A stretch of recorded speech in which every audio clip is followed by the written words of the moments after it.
बघू शकता आपल्या मस्तपैकी करंज्या तयार झालेल्या आहेत. हे बघा, एकदम सहज अशी हाताने तुटते आणि तेल सुद्धा राहिलेलं नाही त्यामध्ये. तर अशा हळूहळू भाजल्या पाहिजे, म्हणजे त्या शेवटपर्यंत कुरकुरीत राहतात. नमस्कार, कसे आहात तुम्ही? तर आज आपण रवा आणि खोबऱ्याच्या करंज्या बघणार आहोत. तर काही जणांचं काय होतं, करंज्या जास्त दिवस टिकत नाही किंवा त्या मऊ पडतात किंवा जास्त दिवस राहिल्या तर त्या खवट होतात. तर त्यासाठी मी आज काही महत्त्वाच्या टिप्स सांगणार आहे. चला तर सुरुवात करूया. तर पहिल्यांदा आपण पाती मळण्यासाठी जे पीठ आहे ते मळून ठेवणार आहोत. तर त्यासाठी इथे मी हा पाव किलो मैदा घेतला आहे आणि वाटीच्या प्रमाणामध्ये 2 वाट्या मैदा आहे. तर आता यामध्ये चवीला मीठ घालूया. हा माझा पाव किलो मैदा आहे, त्यामुळे मी अगदी पाव चमचा मीठ घालते त्यामध्ये. तुमचा किती असेल त्या अंदाजाने तुम्ही घालू शकता. फक्त मैदा घेताना मैदा चाळून घ्यायचा, म्हणजे त्याच्यामध्ये काय कचरा किंवा काय असेल तर ते आपल्याला चाळणीत निघून येईल. त्यानंतर इथे आपण 2 चमचे तूप घेणार आहोत. त्याला आता चांगलं कडकडीत गरम करून घेऊया. तूप आपलं चांगलं कडकडीत तापलंय. आता या पिठावर हे ओतूया आणि पीठ चमच्याने मिक्स करून घेऊया, म्हणजे सर्व पिठाला ते लागलं जाईल. हाताने नाही करायचं कारण तूप खूप गरम असतं. आता चमच्याने मिक्स करून झाल्यावर परत हाताने असं चांगलं पिठाला लावून घ्यायचं तूप, म्हणजे सर्व पिठाला लागलं जातं. चमच्याने ढवळेपर्यंत ते थंड होतं, मग आपल्याला हाताने मळायला बरं पडतं. हे बघा, तूप आपलं चांगलं लागलंय. पिठाची अशी मुठ्ठी बनते. आता यामध्ये थोडं थोडं पाणी घालून हे मळून घ्यायचं. आपल्याला मैदा घट्ट मळून ठेवायचा आहे, तर ती थोडं थोडंच पाणी घालायचं, जास्त नाही घालायचं. इथे मी 1 वाटी पाणी घेतलंय. तर आता किती लागतंय ते बघूया. काही जण दूध वापरूनही पीठ मळतात, कारण दूध घातल्यामुळे ते अजून चविष्ट लागतात. पण जर तुम्हाला जास्त दिवस ठेवायचे असतील तर ते पाणी घालूनच मळायचं पीठ, नाहीतर काय होतं, दूध असल्यामुळे अजून त्या खवट होऊ शकतात. तर मी आता ह्या दिवाळीपर्यंत ठेवणार, म्हणून मी ह्या पाण्यातच मळते. जास्त दिवस राहिल्या तरी काही टेन्शन नाही, खराब होत नाही. काही जणांना रव्याच्या करंज्या आवडत नाही, तर ज्यांना कुणाला आवडत नाही तर मी त्यांच्यासाठी चण्याच्या डाळीच्या सुद्धा करंज्या बनवून त्याचा टाकलेला आहे व्हिडिओ. तर त्याची लिंक मी डिस्क्रिप्शन मध्ये देऊन ठेवते, तुम्ही तिथे जाऊन बघू शकता. अजिबात सैल मळायचं नाही, नंतर ते थोडं सैल होऊ शकतं. एवढं घट्ट मळायचं. आणि त्यासाठी इथे मी पाऊण वाटी पाणी वापरले, म्हणजे त्यातलं पाव वाटी पाणी उरलं आहे. याला आता झाकून ठेवूया. आता बाजूला ठेवते मी. तर आता आपण सारण बनवायला घेऊया. तर आता त्याचं मी तुम्हाला प्रमाण वजनी प्रमाणात आणि वाटीच्या प्रमाणात किती घेतलं आहे ते सांगते. तर इथे हा बारीक रवा घेतलाय, एकदम बारीक वाला रवा घ्यायचा. अजिबात जाडवाला रवा वापरायचा नाही, कारण आपल्याला करंजी खाताना जाड जर रवा असेल तर तो खाताना चरचर लागणार. तर एकदम बारीक असतो रवा, तोच घ्यायचा रवा. तर हा घेतलाय मी वजनाप्रमाणे पाव किलो आणि वाटीच्या प्रमाणात 2 वाट्या. तसंच इथे हे मी खोबरं किसून घेतलेलं आहे. तर हे बघा, एकदम बारीक किसून घेतलेलं आहे. तुमचं जर जाडसर असेल तर थोडंसं मिक्सरला फिरवून घ्यायचं, नाहीतर एकदम बारीक किसून घ्यायचं. तर हे आता खोबरं मी वाटीच्या प्रमाणामध्ये 3 वाट्या आहे आणि वजनी प्रमाणात 200 ग्रॅम आहे. जर तुम्हाला हे खोबरं वापरायचं नसेल तर डेसिकेटेड कोकोनट मिळतं, ते वापरलं तरीही चालेल. त्याचंही प्रमाण इतकंच घ्यायचं. त्यानंतर इथे हे पांढरे तीळ 2 चमचे घेतले आहेत, खसखस 1 चमचा आणि वेलची आणि जायफळची पूड अर्धा चमचा. एवढं साहित्य मी घेतलेलं आहे. आणि त्यामध्ये घालण्यासाठी ही साखर वजनी प्रमाणात आहे पाव किलो आणि वाटीच्या प्रमाणात आहे 1.5 वाटी. या व्यतिरिक्त तुम्ही काजू, बदाम, तुम्हाला हवं असेल तर मनुका, हे सर्व घालू शकता. मी आता यामध्ये चारोळी आणि मनुका घालणार आहे, ते नंतर दाखवते. तर पहिल्यांदा आपण रवा भाजून घेऊया. तर त्यासाठी इथे मी कढई ठेवली आहे. कढई माझी जरा जाड आहे, त्यामुळे गॅस मी मीडियम ठेवणार आहे. कढई पातळ असेल तर गॅस कमी ठेवायचा. तर इथे 2 चमचे तूप घालते. आणि बऱ्याच वेळी काय होतं, तुम्ही म्हणता की करंज्या कच्च्या लागतात किंवा चविष्ट लागत नाही. तर त्यासाठी महत्वाचं असतं ते म्हणजे रवा चांगला भाजून घेतला पाहिजे. तूप तापलंय, आता त्यामध्ये हा रवा घालून घेऊया. आणि रवा सुद्धा भाजताना घाई करायची नाही. गॅस फुल करून तुम्ही रवा भाजायचा नाही. तसं केलं तरच आपली करंजीची चव बिघडू शकते. तर एकदम गॅस स्लो ठेवायचा आणि चांगला रवा लाल होईपर्यंत भाजून घ्यायचा. काही जण काय करतात, सारण पांढरं दिसायला पाहिजे म्हणून रवा थोडासाच भाजून घेतात आणि तो कच्चा राहतो, त्यामुळे करंजी चांगली लागत नाही. तर चांगला भाजून घ्यायचा रवा. लालसर दिसलं तरी चालेल, पण खाताना ते चांगलं लागलं पाहिजे. तरी बघा रव्याचा कलर बदललाय, आता लाल झालाय हा रवा.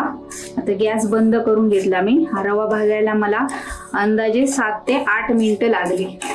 मला आता मी काढून घेते. आणि हा मी एकदम स्लो गॅसवर भाजलाय, गॅस अजिबात मोठा केलेला नाही, त्यामुळे त्याला सुगंधही छान सुटलाय. त्याचप्रमाणे आपण आता खोबरं भाजून घेऊया. खोबरं पटकन भाजलं जातं, त्यामुळे गॅस एकदम स्लो ठेवायचा आणि हे सतत असं हलवत राहायचं. एकदम आपल्याला खूप करपवायचं नाहीये, थोडंसं लालसर करून घ्यायचंय. त्यामध्ये जर पाण्याचा अंश असेल तर तो भाजल्यामुळे उडून जाईल. तर हे सतत असं ढवळत राहायचं आणि गॅस एकदम स्लो ठेवायचा, अजिबात मोठा करायचा नाही, कारण खोबरं पटकन करपलं जातं. काही जण म्हणतात की करंजी आमच्या खवट होतात किंवा वास येतो करंज्यांना. तर खोबरं जरा जरी कच्चं राहिलं तर तसं होऊ शकतं. तर हे सुद्धा महत्वाचं आहे. खोबरं भाजायला मला अंदाजे 4 ते 5 मिनिटं लागली. हे बघा याचा कलर बदललाय. आता याला आपण काढून घेऊया. आणि अजून एक महत्वाची गोष्ट म्हणजे खोबरं जर तुम्ही जाड किसणीने किसून घेतलं तर भाजायच्या आधी थोडंसं मिक्सरला फिरवून घ्यायचं आणि मग भाजायचं, म्हणजे ते चांगलं भाजलं जाईल. तर आता हे मी बारीक किसणीने किसलंय म्हणून मी मिक्सरला लावलं नाहीये, त्या हाताने थोडंसं चुरून घेणार आहे. तीळ मला थोडे कमी वाटले म्हणून मी अजून 2 चमचे घेतले. तुम्ही जास्त घेऊ शकता, तीळ काय चांगलेच असतात, त्यामुळे कमी जास्त झाले तरी काही फरक पडत नाही. तर हे बघा हे तीळ सुद्धा आता भाजले आहेत, यांना काढून घेऊया. तर आता मी गॅस बंद करते. आता कढई आपली गरम आहे, त्यामुळे खसखस भाजायला वेळ लागत नाही. तर आता खसखसही भाजून घेऊया. खसखस पटकन भाजला जातो, त्यामुळे जरा नुसतं गरम कढईमध्ये टाकला तरी तो पटकन भाजतो. गॅस बंद करूनच त्यामध्ये टाकायचा, म्हणजे करपणार नाही. आपला खसखस सुद्धा भाजून झालाय, यालाही काढून घेऊया. आता आपण ही साखर मिक्सरला बारीक करून घेऊया. हे बघा साखर इतकी बारीक करून घेतली आहे. तर हे खोबरं आहे ते थोडं थंड होण्यासाठी मी आता ताटात ओतून ठेवते, खूपच गरम आहे. तर आता हे सर्व तयार झालंय. आता आपण हे मिक्स करून घेऊया. तर हे खोबरं आता मी हे थंड झालंय, तर हे थोडंसं हाताने चुरून घेणार आहे. हे बघा म्हणजे ते अजून चांगलं बारीक होईल. असं बारीक करून घेतलं की खाताना दाताखाली येत नाही. तर आता रवा, खसखस आणि तीळ, त्यानंतर हे खोबरं 2 चमचे चारोळी, चवीला अगदी पाव चमचा मीठ, आणि ह्या मी मनुका घेतले आहेत. पण मनुका मी यामध्ये घालणार नाही. काय होतं, मनुका घातले ना तर एका करंजीमध्ये 3-4 जातात किंवा एका करंजीमध्ये जातच नाही. तर मी हे करंजी बनवताना एक त्यामध्ये टाकणार आहे. तर या मी बाजूला ठेवणार. तर आता हे मिक्स करूया. आणि जी साखर आपण मिक्सरला बारीक करून ठेवली आहे ती आता घालूया. तर ही आता सगळी मी एकदम घालत नाही, 200 ग्रॅम पहिली घालते. सगळी एकदम घातली तर जास्त गोड होऊ शकतं. तर आधी बघायचं बरोबर आहे की नाही. गोड जास्तही गोड चांगलं नाही, म्हणून खाऊन बघायचं थोडं, आणि मग हवी असेल तर परत मिक्स करायची त्यामध्ये. तर मी खाऊन बघितलं तर गोड कमी आहे, म्हणजे ही जी साखर मी ठेवली आहे ती सर्वच घालायला लागेल. म्हणजे पाव किलो रव्यासाठी पाव किलो साखर बरोबर होते. तर वेलची घातलीच नाही.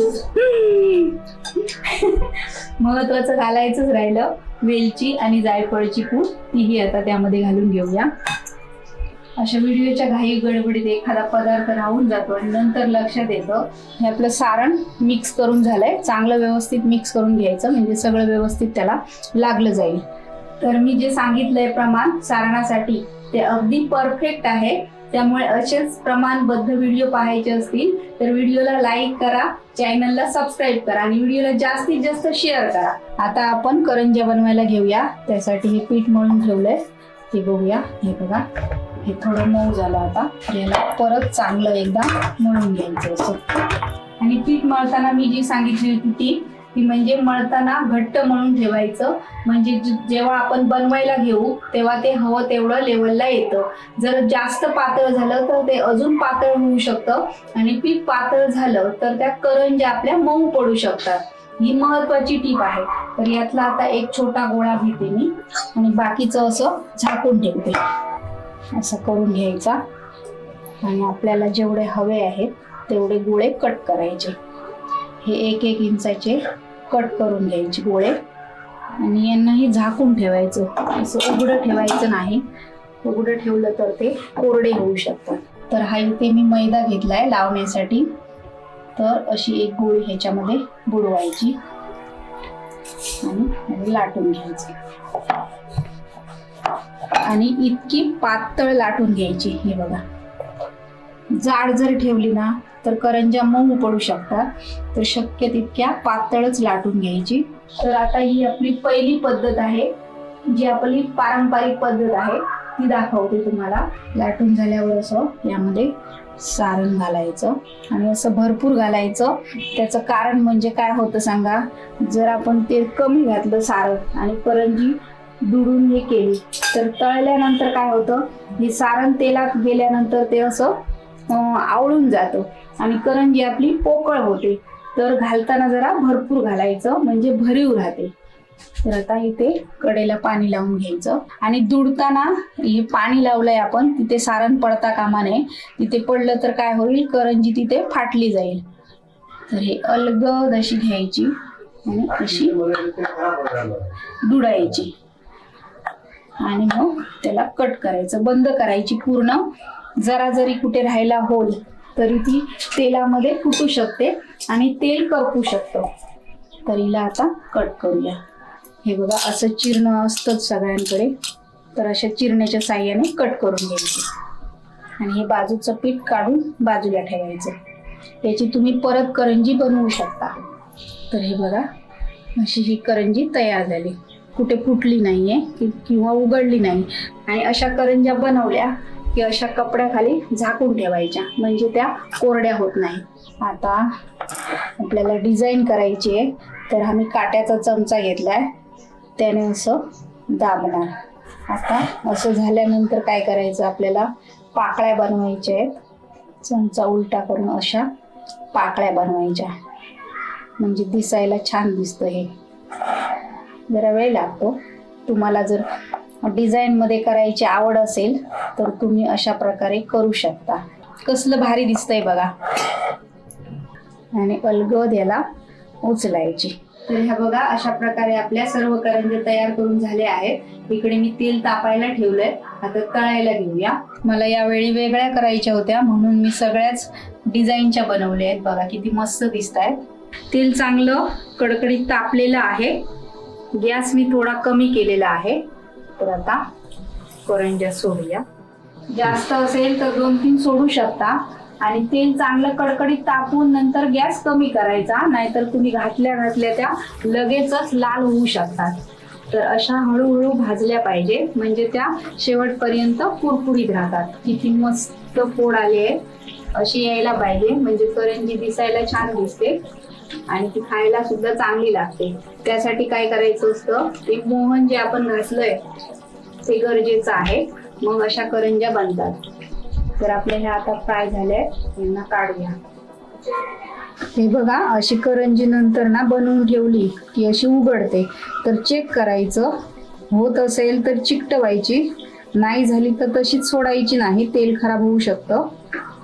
तर ही बंद करायची आणि खूपच फुटली असेल तर मोडूनच टाकायची, नाही तर तेल आपलं खराब होईल. कशी पुढे येईल या अशा गोल्डन कलरवर त्यांना तळून घ्यायच्या. आणि जास्त जर तुम्ही करंज्या बनवून ठेवत असाल तळायच्या आधी तर त्यावर ओला कपडा घालून ठेवायचा म्हणजे त्या कोरड्या होणार नाही. अशाच जर तुम्ही ठेवल्या तर त्या कोरड्या होऊन फुटू शकतात. वरची जी पात असते ना ती तडतडीत होते आणि फाटते. मग तळताना त्या परत फुकट जातं, आपला वेळही फुकट जातो आणि मेहनत सगळी वाया जाते. तर ते सुद्धा लक्षात ठेवायचं. चांगला कपडा ओला करायचा आणि घट्ट पिळून त्यावर घालायचा. बघू शकता आपल्या मस्तपैकी करंज्या तयार झालेल्या आहेत आणि अजिबात त्याला तेल राहिलेलं नाहीये, एकदम कोरडे झाले आहेत. तुम्हाला जराही तेल दिसणार नाही यामध्ये. आणि आपण जी डिझाईन बनवली आहे ती कशी मस्त राहिली आहे, अजिबात खराब झालेली नाही आणि भारी दिसते करंजी. तर तुम्हाला एक मोडून दाखवते. एकदम सहज अशी तुटते आहे. हे बघा, सारण पण आपलं बरोबर त्यामध्ये हवं तसं बसलंय बघा, पोकळ झालेली नाहीये. तर भरताना पण तेवढं एकदम भरून घ्यायचं.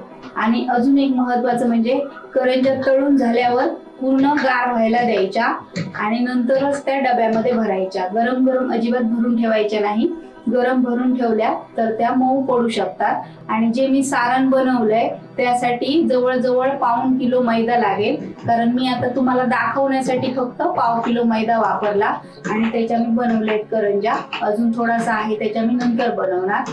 मी सांगितलेल्या टिप्स तुम्हाला आवडल्या तर व्हिडिओला जास्तीत जास्त जणांबरोबर शेअर करा, व्हिडिओला लाईक करा. आणि मी जी आज करंजी दाखवणार आहे ती एकदम पौष्टिक आणि चविष्ट अशी आहे. काही जण रव्याच्या बनवतात, काही जण खव्याच्या बनवतात. तर आज मी जरा वेगळी करंजी बनवून दाखवणार आहे तुम्हाला आणि एकदम सोपी सुद्धा आहे. तर बघूया त्यासाठी काय करायचं ते. तर आता करंजीसाठी महत्वाची पहिली गोष्ट म्हणजे त्यासाठी जे आपण पाती बनवतो त्याचं पीठ कसं मळायचं ते तुम्हाला मी दाखवते. तर हे मी वजनाने पाव किलो पीठ घेतलं आहे आणि या वाटीने 2 वाट्या होतं. म्हणजे हे मी पाव किलो वजनाप्रमाणे घेतलं आहे आणि वाटीने घेतलं तर ह्या एवढ्या वाटीने 2 वाटी पीठ होतं. हे पीठ म्हणजे मैदा आहे हा. तर याला आता चाळून घेऊया. त्यामध्ये 1 चिमूटभर मीठ घालूया आणि आता या पिठामध्ये आपल्याला मोहन घालायचं आहे. तर यासाठी मी 2 चमचे तूप घेणार आहे. आता हे तूप चांगलं कडकडीत तापलं आहे. तर आता हे एकदम उकळतं तूप यामध्ये ओतून घ्यायचं. ही पहिली टीप आहे. असं केल्यामुळे करंज्या आपल्या छान खुसखुशीत होतात. तर आता याला मिक्स करून घेऊया. तूप गरम असतं जास्त, त्यामुळे चमच्यानेच मिक्स करून घ्यायचं. हाताने करायला गेलं तर हात भाजू शकतो. हे तूप सर्व पिठाला असं लावून घ्यायचं. तर करंजे चिवट आणि मऊ होऊ नये त्यासाठी मी आता टीप सांगणार आहे. ती म्हणजे पीठ तुम्ही घट्ट मळून ठेवायचं. तर आता यामध्ये थोडं थोडं पाणी घालून पीठ घट्टसर मळून घ्यायचं. तर एकदम घट्ट सुद्धा नाही आणि एकदम पातळही करायचं नाही. जर तुमचं पीठ जर पातळ झालं तर त्या करंज्या मऊ पडणार. आणि करंज्या करण्यापूर्वी हे पीठ मळून म्हणजे हा मैदा मळून 1 तासभर ठेवून द्यायचं. तर आता हा मैदा आपला मळून झाला. याला आता झाकून ठेवून देऊया 1 तासभरासाठी. म्हणजे आपलं सारण तयार होईपर्यंत याला ठेवून द्यायचं. तर इथे आता ही मी चण्याची डाळ घेतलीये, म्हणजे आपण चिवड्यामध्ये आणि वापरतो ती ही भाजकी डाळ म्हणतात याला, ती मी घेतली आहे. तर ही मी वजनाप्रमाणे पाव किलो घेतली आहे. आणि वाटीचं प्रमाण दाखवायचं झालं तर ज्या वाटीने मी मैदा आता घेतला त्याच वाटीने ही 2 वाटी डाळ आहे. आता जे मी वाटीचं प्रमाण सांगते तर तुम्ही ज्या वाटीने काही साहित्य घ्याल त्याच वाटीने प्रत्येक साहित्य घ्यायचं. म्हणजे समजा 1 वाटी काय साहित्य असेल आणि दुसरं सांगितलं असेल अर्धा वाटी, तर त्याच वाटीने अर्ध वाटी घ्यायचं, त्याच वाटीने पाव वाटी घ्यायचं, असं प्रमाण ठेवायचं. म्हणजे ते बरोबर होतं. तर आता ही डाळ चांगली भाजून घेऊया. पहिली तर ही डाळ भाजलेली असते तरी सुद्धा अजून करंजीला खमंगपणा येण्यासाठी डाळ चांगली भाजून घ्यायची, म्हणजे अजून छान चव लागते. आता डाळ भाजेपर्यंत मी तुम्हाला अजून या करंज्या कशा प्रकारे बनवतात ते सांगते. कारण माझी आई दरवर्षी गणपतीच्या वेळेला अशा करंज्या बनवते. पण त्यासाठी काय करते, ती अख्खे चणे घेते आणि ते भाजून घेते चणे आणि त्याची जात्यावर भरडून डाळ बनवते आणि त्याचं पीठ तयार करते. आणि आमच्याकडे तशा करंज्या बनवल्या जातात. आणि त्या सगळ्यांना आवडतात. रव्याच्या करंज्या आवडत नाही, त्यामुळे दरवर्षी तशाच करंज्या बनवल्या जातात. आणि आमच्याकडे त्या करंज्याला नेवऱ्या म्हणतात, कारण गोव्या साईडला आणि करंज्याना नेवऱ्या म्हणतात. तर आमच्याकडे पण बहुतेक पूर्वीची लोक करंज्या नाही म्हणायची, नेवऱ्याच म्हणायची. तर हे बघा, डाळ भाजली आहे आणि कलर बदललाय डाळीचा. तर आता हिला काढून घेऊया. तर आता पाव किलो चणा डाळीसाठी मी हे 200 ग्रॅम किसलेलं सुकं खोबरं घेतलं आहे. तर तुम्हाला वाटीने आता दाखवते. वाटीने याच्या 2.5 वाट्या खोबरं होतं. 2 आणि 2.5. आता यालाही चांगलं भाजून घेऊया. खोबरं सुद्धा भाजून घ्यायचं, म्हणजे काय होतं, करंज्या जरी जास्त दिवस राहिल्या तरी त्या खराब होत नाहीत.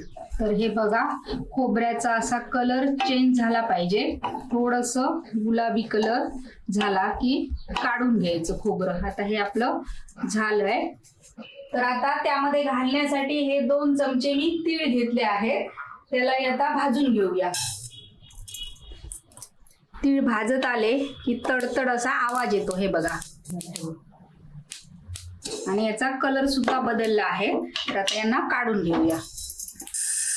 आता हा 1 चमचा खसखस घेतला आहे, त्यालाही भाजून घेऊया.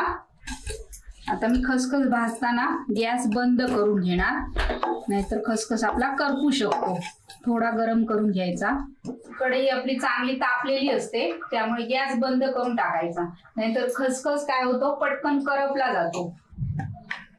तर हा बघा, खसखसचा सुद्धा रंग बदलला आहे. आता त्याला सुद्धा काढून घेऊया.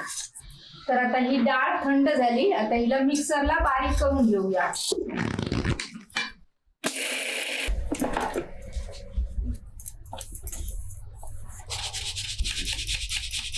आता हे खोबरंही बारीक करून घेऊया. आणि आता खोबरं बारीक करताना मिक्सर जास्त वेळ ठेवायचा नाही, फक्त फिरवायचं आणि बंद करायचं. आणि खोबऱ्याला जर जास्त वेळ तुम्ही फिरवलं तर त्यामधून तेल निघणार आणि ते चिकट होणार. तर आता डाळ आणि खोबरं बारीक करून झालं आहे. आता यामध्ये गूळ घालायचं आहे. तर एवढ्या प्रमाणासाठी हे मी अर्धा किलो गूळ घेतला आहे. म्हणजे पाव किलो डाळ व आणि 200 ग्रॅम खोबरं, त्यासाठी अर्धा किलो गूळ हे मी विळीवर बारीक करून घेतलेलं आहे. तर आता हे गूळ यामध्ये मिक्स करून घेतलं आहे. त्यामध्ये मी आता 2 चमचे फक्त तूप थोडंसं पातळ करून घालणार आहे, खूप गरम नाही करणार. तर हे तूप त्यामध्ये घालून घेऊया. मी थोडंसं पातळ करून घेतलेलं आहे, खूप गरम नाही, घट्ट होतं म्हणून पातळ केलं. नाहीतर तुम्ही म्हणाली यामध्ये पण मोहन घातलं, तर तसं नाहीये, फक्त पातळ करून घेतलं आहे, घट्ट झालं म्हणून, कारण पिठामध्ये मला मिक्स करायचं होतं. आता काय करायचं, यामध्ये गुळाचे कुठे कुठे खडे राहतात, हे बघा. तर आता हे पीठ परत एकदा मिक्सरला फिरवून घ्यायचं, म्हणजे त्याच्यामध्ये चांगलं ते गुळ मिक्स होईल. यामध्ये आता सगळे गुळाचे खडे मिक्स झाले आहेत. आता याला काढून घेऊया. तर आता हे सर्व मिक्सरला बारीक करून घेतलं, बारीक म्हणजे ते गुळ मिक्स करून घेतलं. आता या कढईमध्ये मला परत मिक्स करायचं आहे. तर यामध्ये आता 1 चिमूटभर मीठ घालून घ्यायचं. हे मी 7-8 वेलची आणि अर्ध जायफळ किसून घेतलं आहे आणि ही पूड बनवली आहे, ती घालून घेऊया. जायफळने छान स्वाद येतो. आणि हा खसखस आणि तीळ. आता हे सर्व साहित्य चांगलं मिक्स करून घेऊया, म्हणजे मिश्रणाला सगळं ते वेलची जायफळ चांगलं लागेल असं. तर आता पीठ मळून ठेवल्यावर 1 तास झालाय. आपलं सारण पण तयार करून झालं. आता आपण करंज्या कशा बनवायच्या ते बघूया. पीठ परत एकदा असं चांगलं मळून घ्यायचं. परत चांगलं मळून घेतल्यावर याचे गोळे बनवून घ्यायचे. त्यांना कट करून आणि हे करेपर्यंत दुसरं पीठ आहे ते झाकून ठेवायचं, उघडं ठेवायचं नाही. उघडं ठेवलं तर ते कोरडं होऊ शकतं. तर आता पहिली एक करंजी तुम्हाला बनवून दाखवते. हा मी मैदा घेतला आहे लावण्यासाठी. तर सारण सुद्धा थोडं जास्तच घालायचं. तर आता कडेला थोडंसं पाणी लावून घ्यायचं बोटाने आणि दाबून घ्यायचं, म्हणजे तेलामध्ये घातल्यानंतर करंजी फुटणार नाही. आणि अशी कडेने कट करून घेऊया. हे बघा. तर आता ह्या मी करंज्या बनवून घेतल्या आहेत. आता आपण तळून घेऊया. त्यासाठी इकडे मी तेल गरम करायला ठेवलंय आणि तेल चांगलं गरम झालंय. आता थोडा मी गॅस कमी करणार. तर आता त्यामध्ये एक एक करंजी सोडून घेऊया. भरून ठेवल्या असतील तर एकदा तरी सुद्धा चेक करायचं, इथे कुठे फुटलेली असेल की नाही ते बघायचं, नाहीतर तेलामध्ये घातल्यावर तेल खराब होऊ शकतं. करंज्या सुद्धा लगेच काढायच्या नाहीत घातल्याबरोबर. तसं जर तुम्ही केलं तर त्या करंज्या मऊ पडू शकतात. तर आता ह्या आपल्या तळून झाल्या आहेत, यांना काढून घेऊया. आणि तळताना तुम्हाला वाटलं तेल थंड झालं आहे तर थोडासा गॅस मीडियम करायचा. आता करंज्या ठेवायच्या कशा त्याही मी तुम्हाला सांगते. तर आपल्या करंज्या मस्तपैकी तळून झाल्या आहेत. बघा किती त्याला फोडी पण चांगले आले आहेत. फोडी म्हणजे बबल्स. गरम गरम जर भरल्या तर त्या मऊ पडू शकतात. तर पूर्ण गार व्हायला द्यायच्या आणि नंतरच डब्यामध्ये भरून ठेवायच्या आणि त्याला घट्ट झाकण लावून ठेवायचं. म्हणजे काहीच होत नाही. या करंज्यांना 15 दिवस काही होत नाही, 15 दिवस चांगल्या राहतात. तर तुम्हाला आता एक फोडून दाखवते करंजी. हे बघा, एकदम सहज अशी हाताने तुटते आणि तेल सुद्धा राहिलेलं नाही त्यामध्ये अजिबात. बघा, तुम्हाला तेल अजिबात दिसणार नाही त्यामध्ये. नवीन जर तुम्ही बनवत असाल किंवा पहिल्यांदा जरी बनवत असाल तरी तुमच्या करंज्या एकदम छान बनतील आणि खुसखुशीत होतील. आणि तुम्हाला अजून काही पदार्थ बघायचा असेल तर मला कमेंट करून सांगायचं, तो मी तुम्हाला दाखवू शकते. तर भेटूया पुढच्या व्हिडिओमध्ये. तोपर्यंत धन्यवाद.